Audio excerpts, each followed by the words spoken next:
যুবক যখন সেজদায় যায়, যুবক তো জানে না, ও তো জানে আমার চলায় জমিন কাঁপে, ও তো জানে যে আমার চলায় এলাকা কাঁপে। হায়, ও জানে না ওর সেজদায় যে আরশ কাঁপে, এটা ও জানে না। যদি জানতো তো এলাকা কাঁপাইতো না, যদি জানতো তো জমিন কাঁপাইতো না, ও সেজদা দিতে থাকতো আর আরশকে কাঁপাইতে থাকতো। যুবকের সেজদায় আরশ কাঁপে, আরশ। যুবক যখন সেজদায় যায়, সেজদায় পড়ে তো আল্লাহ ফেরেশতা, নাইলে এই হাদিস কোনোদিন আসতো না। আল্লাহ ফেরেশতাকে বলে উনজুর ইলা শাব মাযা ইয়াফআল, যুবকের দিকে তাকাতো কি করে আল্লাহ জানেন।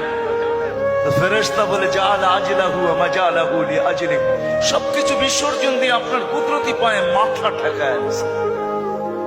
আল্লাহ বলে হাদা আবদি হাক্কা, এ আমার পারফেক্ট বান্দা, ইন্নী উবাহি বিহিল মালাইকা, তোমাদের উপরে আমি একে নিয়ে গৌরব করি। যখন সেজদায় চিৎকার দেয় সুবহানা রাব্বিয়াল আলা, আল্লাহ বলে সাব্বাহতানি সাব্বাহতুক, তুই আমাকে পবিত্র বললি, চাহ তুই পবিত্র, তোর গুনাহ মাফ, সেজদার থেকে উঠার আগে মাফ।